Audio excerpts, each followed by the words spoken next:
Mark Zuckerberg has just kickstarted an AI talent war by offering researchers at OpenAI an offer they couldn't refuse. $100 million in a single year to join Meta's new AI research division, Super Intelligence Labs. And here is the crazy part. It's working. What we are witnessing right now is a complete paradigm shift. AI researchers and engineers are now being paid more than superstar athletes, more than Lionel Messi, more than Cristiano Ronaldo, more than LeBron James. And it's sending shockwaves through the entire industry. But here is what everyone is missing. While they are focused on these insane paychecks, this isn't really about the money. This is about something much bigger, much more calculated, and to be quite frank, a perfectly orchestrated plan by one of the most strategic minds that we have seen. Because the same CEO who nearly destroyed his company just a few years ago is now executing what might be the most sophisticated corporate takeover strategy that we have ever seen. And if it works, if he pulls it off, Mark Zuckerberg won't just win the AI race, he will control the future of human civilization. And let me show you exactly how we got here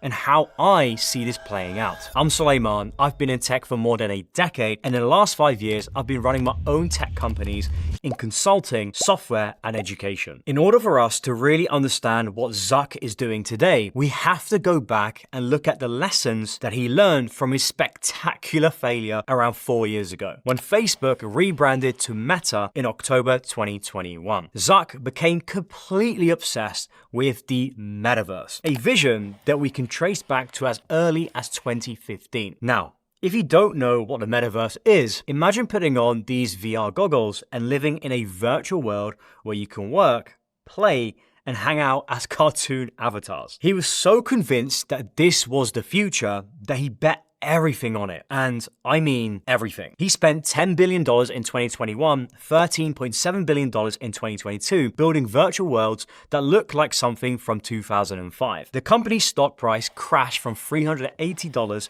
per share to under $90, wiping out hundreds of billions of dollars in value. And people were asking if he had lost his mind. Shareholders were furious. And there were even calls for Zuck to step down as CEO because investors thought that he'd completely disconnected from reality, spending billions of dollars on virtual worlds that nobody really wanted. Because at that time, and even today, more than 97% of Meta's revenue comes from ads. And what Zuck was doing was he was taking this money and essentially setting it on fire. The Metaverse was an absolute flop. Zuckerberg went from a visionary to a has this guy lost his mind almost overnight. But here is what's fascinating. That spectacular failure taught him something crucial. And those lessons are now driving every decision that he makes about artificial intelligence in 2025. Now, before I even explain Zuckerberg's master plan and why he's offering $100 million per year to poach OpenAI's best talent, let's make sure that we are all on the same page about what's actually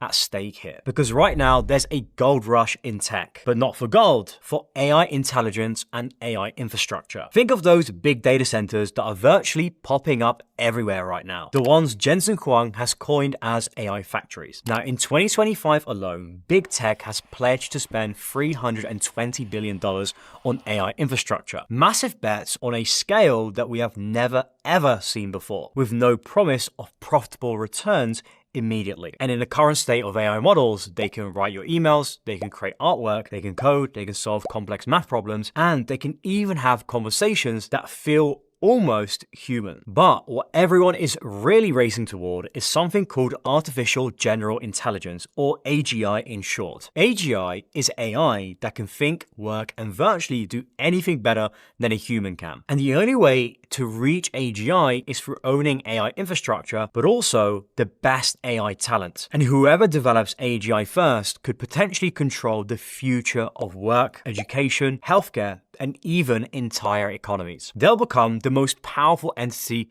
that we have ever seen. It's a little bit like being the first person to discover fire all those years ago, except the impact this time promises to be in orders of magnitude. Just take a moment and think about this. What's the true economic impact of having robots that are smarter than any human, that work 24/7, they never get tired, no holidays or sick days? That's why tech companies are spending billions trying to get there first. The stakes have never been higher, and Zuck is making the biggest gamble that he's made since the company's inception. So, how exactly is he making this massive bet? Well, there are two ways. Number one, systematically recruiting the best AI researchers from a fierce competitor and the company leading the AI race right now, OpenAI. Zuck is personally reaching out to the talent, offering them $100 million in their first year, with some packages reaching over $300 million across 4 years. But there's way more to it. Zuck maintains a roster, internally called as the list, with names of AI superstars that he wants for Meta. He's personally texting those researchers,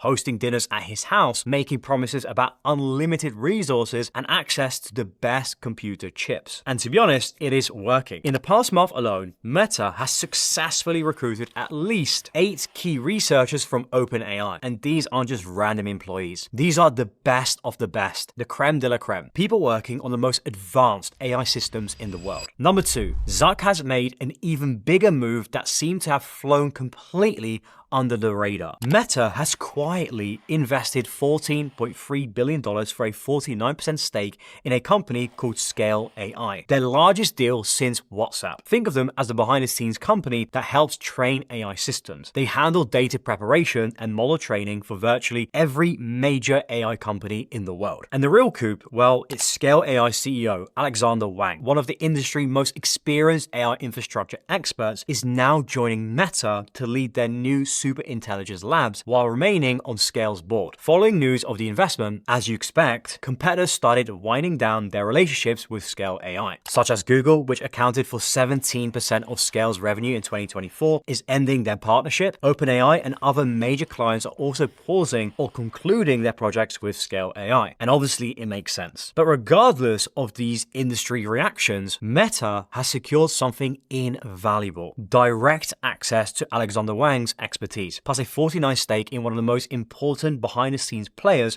in the AI race today. It's the kind of strategic move from Zuck that gives Meta both the talent and the infrastructure advantage that they desperately need to compete. Now, some people, when they hear about these big bets, they might think that Zuckerberg has lost his mind again. But let me explain why this time it is different. And I know those are the famous last words, right? However, when you understand the economics of AI development, it makes a lot of sense. OpenAI is valued at roughly $157 billion, and the global AI market is projected to reach $1.8 trillion by 2030. I think beyond that, it's unpredictable, but AGI and the creation of wealth on the back of this technology will be so unprecedented that I can't even say a number, because it won't be something that we could just get our head wrapped around. So, spending $100 million to acquire AI researcher who could accelerate your AGI timeline by a year or even 6 months isn't expensive. It's potentially the deal of the century. Now think about it.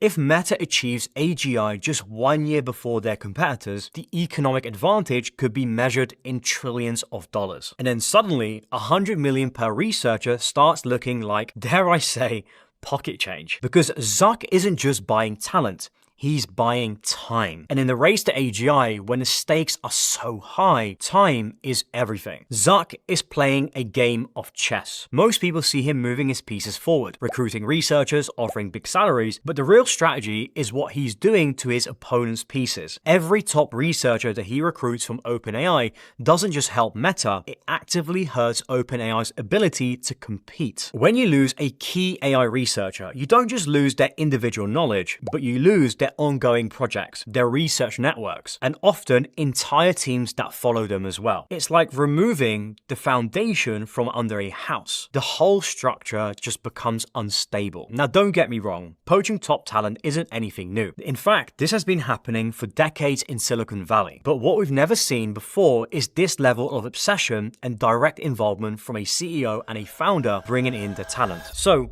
what have OpenAI made of all of this? Well, their reaction reveals just how effective Zuck's strategy really is. Sam Altman, OpenAI CEO, has been trying to project confidence in public. He said things like, none of our best people have decided to take them up on that, right? On the offer from Zuck, and emphasized that OpenAI's mission-driven culture over pure financial incentives. But behind closed doors, complete and utter panic. According to sources in the industry, OpenAI has been scrambling to completely overhaul their compensation structure. They're implementing recharge weeks to prevent burnout. Sam Altman himself has been scheduling emergency retention meetings with key staff, and Zuckerberg, well, he knows it. He's not just targeting OpenAI's researchers, in fact, he's targeting the psychological foundation of their entire culture.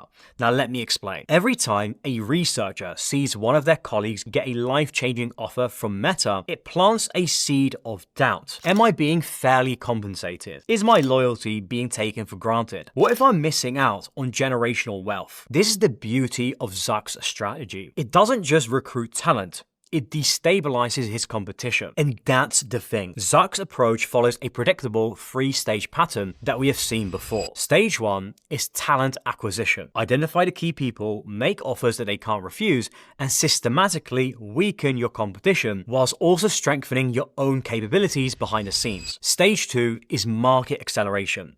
Once that you've acquired enough talent and intelligence, you start shipping better AI products faster than your competitors. And this creates what we call a flywheel effect. Better products attract more talent, which leads to even better products, which then attracts even more talent. Stage 3 is market dominance. Your competitors, weakened by you and struggling to keep up with your accelerated development, they either get acquired, they pivot to different markets, or they simply become irrelevant. Now, I'm not saying that OpenAI is going to become irrelevant very soon, but I do think the entire AI market is going to look completely different in the next 12 to 18 months. So you end up controlling not just the AI talent pool, but the entire AI ecosystem. And here is the scary part. We are already seeing signs of stage 2 beginning. Meta went from training LLMs and consumer-facing AI assistants to now we're building AI superintelligence. The talent acquisition are starting to show results, and Meta is moving faster than anyone expected. Now, you might be thinking, this sounds like just another Silicon Valley drama. Why should I even care about billionaires fighting over who gets the smartest people? Well, here is why it matters. Artificial general intelligence is not just another tech product. It's potentially the most powerful technology humans will ever create. And Zuckerberg's talent war is essentially a race to control that power. The AI research ecosystem has historically been built on collaboration, open research, and free flow of ideas between universities, companies, and independent researchers. But when OpenAI's researchers are headhunted for over $100 million per year, that simply changes everything. Universities can't compete with those salaries, smaller AI companies get entirely priced out, and independent research institutions lose their best minds to their highest bidders. We are heading towards what will eventually be the concentration of AI expertise within a handful of big tech companies that can afford to pay this 100 million talent game, which opens up so many questions like, who can we really trust here? And is all of this fair and ethical? I mean, not that Meta have a history of being unethical or anything that would see them get massive fines, you know. So, how does this play out then? Right? Where do we go from here? I think it's still very early, but I can see a few different scenarios playing out. Scenario 1, Zuck's strategy succeeds completely. Meta acquires enough talent to achieve a decisive advantage in AI development, potentially reaching AGI months or years ahead and before their competitors. And this then leads to market consolidation and Meta becoming the dominant force in artificial intelligence and potentially human civilization. Scenario 2, OpenAI and other competitors successfully adapt their strategies to retain talent and then find ways to compete with Meta's financial offers. We see an industry-wide arms race in AI talent compensation, but no single company achieves decisive dominance. AI development continues to be distributed across multiple organizations. Scenario 3 is external forces intervene. Governments implement regulations limiting talent concentration and compensation packages, or the open source AI movement creates viable alternatives to corporate AI development. Currently, all 3 scenarios are on the table. From the outside looking in, Zuck's approach is probably the most optimal strategy for winning the AI race, if you are playing catch up. Meta have been behind in the AI race, and yeah, you could say that this is like a last-ditch effort to desperately keep playing. Of course, they own some of the biggest platforms in the world, and paying $100 million per AI researcher isn't of much significance for them when you weigh in the balance of what's at stake here. The goal is to be the first company to reach AGI, and acquiring the best talent whilst directly weakening your competitors is showing an immediate return. The problem though, for us, is that winning the AI race and developing beneficial AI for humanity aren't necessarily the same thing. And Zuck's strategy is built for the former at the potential expense of the latter. If you're watching this and you are in tech right now, this paradigm shift is directly impacting you as we speak. Companies are going all in on engineers and real talented individuals to help them build the new infrastructure that's powering our applications today, but also tomorrow's AGI. And the reality is that you have to keep your skill set up to date with where the money and investment is going, and right now, big tech have made that very clear. AI engineers, cloud security engineers, machine learning engineers, data engineering, cybersecurity, and for Mark Zuckerberg, the same CEO who nearly destroyed his company chasing virtual reality avatars, learned from that failure and is now trying to position himself to control the most important technology in human history. So the question isn't whether you admire his strategy, because to me, this isn't just a competition between big tech anymore. This is a race to determine who shapes the future of human civilization. And right now, Mark Zuckerberg is putting all of his chips on the table to win the AGI race.